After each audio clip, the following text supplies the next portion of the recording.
नमस्ते दोस्तों, आपके साथ मैं श्वेता त्रिपाठी हूँ। बहुत पहले एक शायर ने कहा था, जिन्हें नाज है हिंद पर वो कहाँ है।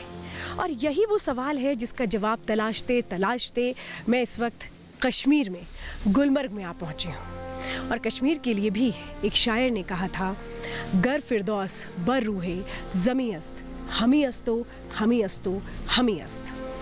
बहुत सारे सवाल हैं जिनके जवाब अगर हम तलाशने निकले तो शायद वो मंजिल, वो सफ़र पूरी ज़रूर होती है अगर इरादे नेक हों। और आज मेरी वही कोशिश है और अपनी इस कोशिश के तहत मैंने सोचा क्यों ना आज एक फ़ौजी से बात की जाए, क्यों ना इस सवाल का जवाब तलाशने के लिए फ़ौजी के दिल की बात को सुना जाए। और इसीलिए आज हमारे साथ है major Gaurav Arya. Gaurav, welcome to our show. Thank you. Major, मैं एक सवाल का जवाब लगातार तलाशना चाह रही हूँ और वो जो सवाल है उसका जवाब तलाशते तलाशते देखिए हम इन वादियों के बीच आज पहुँचे हैं। जिन्हें नाज है हिंद पर वो कहाँ है? श्वेता, ये जो सवाल है ये हर एक इंसान का निजी सवाल है। आपका अलग इसमें आपकी खोज चल रही है, मेरी अलग खोज चल रही है, और ऐसे कई हज़ारों लाखों करोड़ों लोग हैं जो ये सोचते हैं कि जिन्हें नाज है हिंद पर वो कहाँ हैं।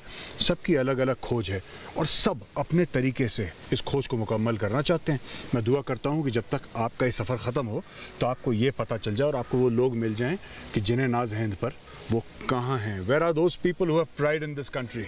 और मुझे ऐसा लगता है मेजर कि शायद आज से ये जो सवाल जिसका जवाब मैं तलाश रही हूँ बहुत सारे लोगों के लिए ये सवाल भी बन जाएगा। हो सकता है वो हमारी तलाश में भी शामिल हो जाए। बिल्कुल, और आपकी तरफ से मैं भी सबका स्वागत करता हूँ। आप भी जाके ढूंढिए जिन्हें नाज है हिंद पर वो कहाँ है। चलिए मेजर।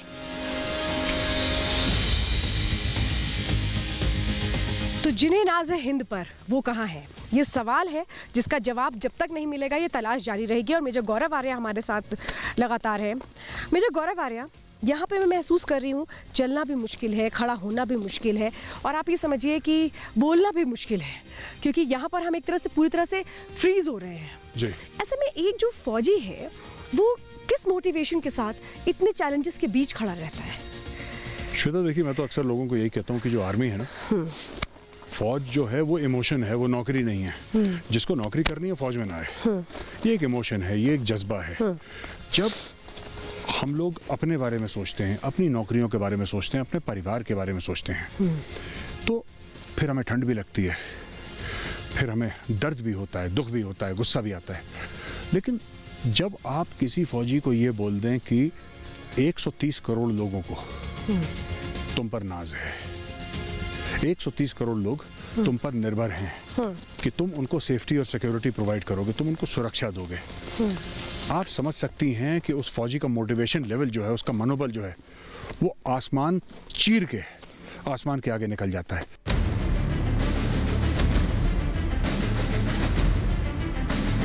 आप अक्सर ये बात कहते भी हैं कि मेरी यूनिट, मेरा रेजिमेंट, और मैंने देखा है जब भी आप मेरी यूनिट और मेरा रेजिमेंट बोलते हैं तो बड़े जज्बाती हो जाते हैं। तो इसका क्या मतलब है कि मतलब एक जज्बात तो है, इमोशंस है, फीलिंग्स है, जज्बात है, लेकिन जब आप रेजिमेंट और बटालियन की बात करते हैं जी, तो रेजिमेंटल स्पिरिट क्या है? देखिए श्वेता, रेजिमेंटल स्पिरिट ये समझाना बहुत मुश्किल है, और मैं तो खैर बहुत जूनियर हूँ, लेकिन अगर आप किसी जनरल से भी बात करेंगे तो ज़रूर आपको समझाने की कोशिश करेंगे।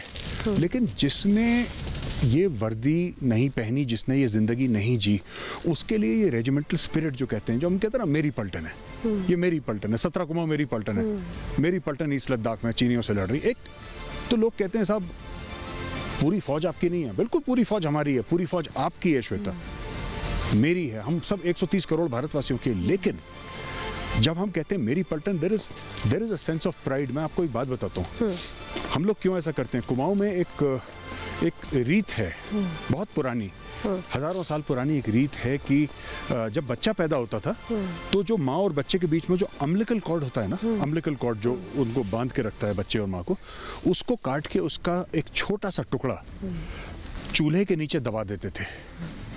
और उसका ये सिग्निफिकेंस था कि बच्चा कहीं भी चले, क्योंकि कुमाऊनी बेसिकली फौजी हैं और कई 100 साल से इनका ज़्यादातर या तो खेती करते हैं या फौज में रहते हैं, तो बाहर चले जाते थे लड़ने के लिए। मेडिटेरेनियन में लड़ाई करी इन्होंने, फ्रांस में लड़ाई करी, यूरोप के और मुख्तलिफ हिस्सों में लड़ाई करी, अफ्रीका में, बर्मा में, तो कुमाऊनियों ने हर जगह लड़ाई करी है। तो ये जो एक अम्बिलिकल कॉर्ड का टुकड़ा काट के चूल्हे के नीचे डालना, मतलब कि हमारा बच्चा कहीं पर भी जाएगा दुनिया में लेकिन लौट कर अपने घर आएगा। पलटन भी वही है, हम सबका अम्बिलिकल कॉर्ड का एक हिस्सा हमारी पलटन में दबा हुआ है कहीं पे। तो यूनिट कहीं पर भी हो, आज यूनिट ईस्ट लद्दाख में है, कल यूनिट आसाम में हो सकती है, कहीं पर भी हो सकती है। लौट के वहीं पे जाना है, लौट के वहीं कालिका माँ के मंदिर पे माथा टेकना है। और ये चीज़ें बताना बहुत मुश्किल है। मुझे नहीं लगता कि कोई बहुत सीनियर फौज के जनरल होंगे वो भी समझा पाएंगे, क्योंकि समझने वाला जो है ना श्वेता, वो तो समझा लेंगे अपनी तरफ से, लेकिन समझने वाले को जिंदगी जीना बहुत ज़रूरी है। उसके बिना ये रेजिमेंटल स्पिरिट और मेरी पलटन, जिसको कहते हैं ना मेरी पलटन मेरी इज्जत, ये सब समझाना बहुत मुश्किल है। एक और चीज़ है, अक्सर फौजी कहते हैं, आपने सुना होगा नाम नमक निशान, ये कुछ स्तंभ हैं फौज के। नाम मेरी पलटन का, मेरी रेजिमेंट का, नमक जो इस देश का नमक खाया है, नमक का हक अदा करना है, ठीक है ना। निशान मेरी रेजिमेंट का, मेरा झंडा, मेरा तिरंगा। चलिए कश्मीर में आपको अब कुछ और जगहों पर लेकर के चलते हैं और ढूंढते हैं उस सवाल का जवाब, जिन्हें नाज है हिंद पर वो कहाँ है। एक सवाल जो हमेशा मेरे जहन में रहता है वो ये कि हमारे इंडियन आर्मी में ऑफिसर्स की इतनी कैजुअलिटी क्यों होती है, इतनी शहादतें हमने देखी हैं। सवाल का जो सही जवाब वो है कि दे नेवर से अटैक। हुक्म जब अटैक आता है ना, अटैक का हुक्म आता है ऊपर हेडक्वार्टर से, तो जो ऑफिसर इंचार्ज है ही नेवर सेज अटैक, वो कहता है फॉलो मी।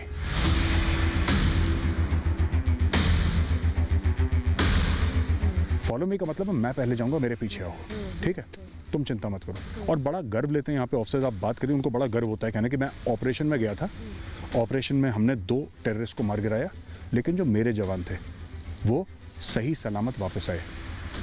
क्योंकि अंत में ये भी होता है कि आप ना उनके घर वालों की आंखों में आंखें डाल के आप बात कर पाएँ, ठीक है। किसी की गलती से, कोई चूक से किसी की जान नहीं जानी चाहिए, हमारे बंदे की जान नहीं जानी चाहिए। तो ये बड़ा एकेडमी से ही हमारे दिल दिमाग में, हमारे जहन में डाला जाता है कि you are an officer, you are responsible, ठीक है। जब जिसको कहते हैं जीत का सहरा बांधा जाएगा, ठीक है, तो सबके सर पे बांधा जाएगा। लेकिन भगवान ना करे अगर कभी कोई एक्सीडेंट होता है, कोई हादसा होता है, तो उसकी जिम्मेदारी ऑफिसर लेता है। अगर ऐसे समझें कि जीत तुम्हारी हार मेरी, हार मेरी, और उससे बड़ी बात, जीत तुम्हारी सारी जिम्मेदारी मेरी। हार का तो सवाल नहीं है, विजय वीरगति है, ठीक है। Either we all win or we all die. There is no retreat, there is no surrender in the Indian Army. We are not taught retreat, we are not taught surrender. Pakistani फौज कर सकती है, 92,000 लोगों ने अपनी हथियार डाल दिए बांग्लादेश में।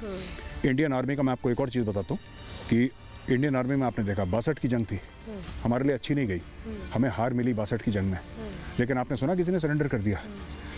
मेरी रेजिमेंट की कहानी है, उसमें 114 एक रात में उन्होंने अपनी जानें दे दी। हेविली आउटनंबर्ड, मतलब कि जीत का कोई सवाल ही नहीं वहाँ पे। पर वही बात है, विजय या वीरगति, either we all win or we all die. There is no retreat, there is no surrender, there is no question of surrender in the Indian army. मतलब ईस्ट लद्दाख में आप लगा लीजिए 18 नवंबर की बात है ये।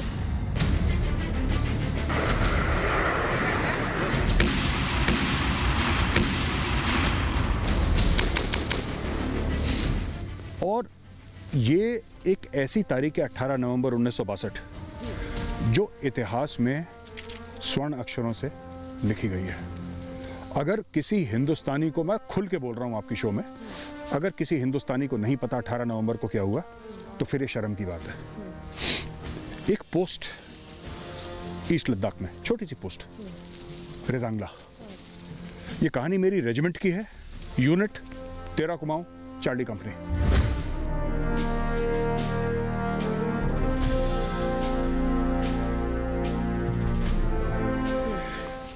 रेजांगला 16,000 तक हाइट होगी रेजांगला की लगभग, और श्वेता टेम्परेचर -20 -25। वहाँ पे 13 कुमाऊं रेजिमेंट की चार्ली कंपनी के 122 लोग अपने कंपनी कमांडर के साथ, एक कंपनी कमांडर मेजर साहब और उसके साथ ही जवान, और वहाँ पे उनको सराउंड करते हैं करीब 3,000 चीनी फौजी। जो हम बात कर रहे हैं ना गलवान की और ये सब ईस्ट लद्दाख की, वो उसी एरिया है। मैं वही समझ रही थी सर, उस सर आप उसी हाँ, वही एरिया है, वही एरिया है। और वहाँ पे क्या हुआ कि ये दे वर सराउंडेड बाय 3000 चाइनीज सोल्जर्स। ये 122 और वो 3000। चाइनीज आए और आते चले गए। सुबह 3:30 बजे पता लगा अंधेरे में कि कुछ हरकत है, और 5 बजे तक चाइनीज बिल्कुल, जब सूरज की पहली किरण हो रही थी, चाइनीज बिल्कुल आगे आ चुके थे। ये हमारी पोस्ट है रजांगला, और आगे से धीरे धीरे धीरे वो गलीज होती हैं, उसमें चाइनीज बढ़ रहे हैं। Major Shaitan Singh, company commander, ये कहते हैं no firing. No firing? No firing मतलब 3000 उधर और लगभग 200 122 हमारे, उसमें भी नो फायरिंग? No firing. वो पास आए 300 मीटर, नो फायरिंग। 200 मीटर आए, नो फायरिंग। 100 मीटर पे नो फायरिंग। जब वो 50 मीटर पे आए, उन्होंने बोला फायर। 13 कुमाऊं की चार्ली कंपनी ने सारे हथियार खोल दिए। वहां पे चाइनीज आर्मी की लाशें बिछ गई। चाइनीज पीछे भागे।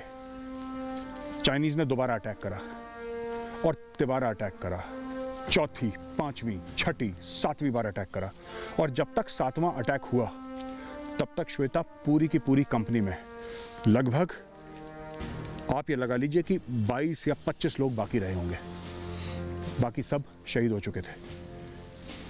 उस वक्त गुत्थम गुत्था की लड़ाई शुरू हो गई, हाथापाई की लड़ाई शुरू हो गई। इनके लगभग एमुनेशन खत्म हो चुकी थी, जो हमारे जो फौज वाले थे वहां पे, 13 कुमाऊं की चार्ली कंपनी, इनके लगभग एमुनेशन खत्म हो गई थी, थोड़ा बहुत बाकी था। ये लड़ते रहे।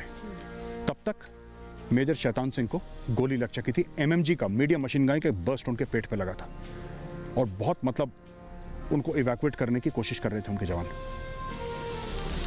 वो गए थे जब उनको गोली नहीं लगी थी, हर एक पोस्ट पे जा रहे थे और बड़ी बहादुरी के साथ बोल रहे थे कि तुम लड़ो, तुम यहाँ से लड़ो, तुम यहाँ से लड़ो। सबको ऑर्गेनाइज कर रहे थे, लड़ा रहे थे, जोश दिला रहे थे। और इतनी बहादुरी मैं आपको बताता हूँ। देखिए, आप सोचिए, उनके पास इक्विपमेंट क्या थी। चाइनीज के पास तो ऑटोमेटिक वेपन, इनके पास थी 303, ठीक है, जो दुनिया में कहीं नहीं दिखती। 2-2 स्वेटर पहन के और पतली सी जैकेट पहन के और ऊन के दस्ताने पहन के हमारे लड़के लड़ रहे थे वहाँ पे। -25 में इंसान तसव्वुर नहीं कर सकता, इंसान का दिमाग बंद हो जाता है। ये लोग लड़ाई कर रहे थे, और लड़ाई शुरू होने से पहले मैं आपको बात बताऊं, जब उनको बोला ब्रिगेड ने कि तुम पीछे हटो, तो मेजर शैतान सिंह गए और उन्होंने जवानों से पूछा कि भाई हमें पीछे हटना है कि नहीं। ब्रिगेड का ये हुक्म है, मैं तो नहीं पीछे हटना चाहता, मैं नहीं हटूंगा पीछे। जवानों ने क्या बोला? जवानों ने ये बोला, साहब देखिए, हम पीछे नहीं हटेंगे साहब, यहाँ पे आ गए, यहीं पे लड़ेंगे। तो मेजर शैतान सिंह ने कहा कि मेरे पास तुम्हें देने के लिए जीत नहीं है, यहाँ पे जीत नहीं होगी, ठीक है, we will all die here, this is the last stand. 122 है। हाँ, ये लास्ट स्टैंड है हमारा, अभी भी मौका दे रहा हूं तुम्हें पीछे हटना है कि नहीं। तो तब उन लोगों ने बोला कि साहब, हम जिस गांव से आते हैं, हम जिस माहौल से आते हैं, वहां पे हमारे बाप, हमारी बहन, हमारा भाई, हमारी बीवी ये नहीं समझेंगे कि तुम्हें हुक्म मिला था, तुम पीछे हट गए, ठीक है। ये जो बातें हैं ना, तो वहां पे जब लड़ाई हुई रजांगला की, तो रजांगला की लड़ाई में जब इनकी गोलियां खत्म हो गई, जैसे मैं बता रहा था, तो ये लोग लड़े बेनेट से। अब बेनेट इनके टूट गए कुमाऊं रेजिमेंट वालों के, क्योंकि वो चाइनीज इतने मोटे मोटे पारका कोट पहने हुए थे, वो अंदर पेनिट्रेट नहीं कर पाए। तो इन्होंने हथियारों को, ठीक है, जिसको क्लब्स कहते हैं ना, वो जैसे गदा होता है दिखाते हैं, उस तरीके से इस्तेमाल करा। इनकी राइफलें टूट गई, तो इन लोगों ने पत्थर लिए। चाइनीज के पास ऑटोमेटिक, आप सोच सकती हैं, सोचिए, चाइनीज के पास ऑटोमेटिक वेपन्स, और ये पत्थरों के साथ लड़े। और जब इनको पत्थर नहीं मिले, तो ये खाली हाथ से लड़े। उनके पास हथियार थे और ये खाली हाथ। My regiment has fought with the Chinese army bare handed. खाली हाथ से मेरी रेजिमेंट ने लड़ाई लड़ी है चाइनीज आर्मी के, और चाइनीज आर्मी को ठोक दिया वहां पे। उसके बाद 24 घंटे के अंदर सीज फायर डिक्लेयर हुआ, और वहां पे एक बड़ा मेमोरियल बना है, और उस मेमोरियल में लिखा है, how may a man die better than facing fearful odds for the ashes of his fathers and the temples of his gods, to the fallen heroes of Rizangla. उस सवाल का जवाब तलाशने के लिए मैं गुलमर्ग पहुंची थी, और आज उसी सवाल का जवाब तलाशते तलाशते मैं आ पहुंची हूं नॉर्थ कश्मीर, हंदवाड़ा में। दोस्तों, ये वो ज़मीन है जिसने कई शहादतें देखी, कुर्बानियां देखी, और आज मुझे अपने सवाल का जवाब मिल गया है, जिन्हें नाज है हिंद पर वो यहाँ है।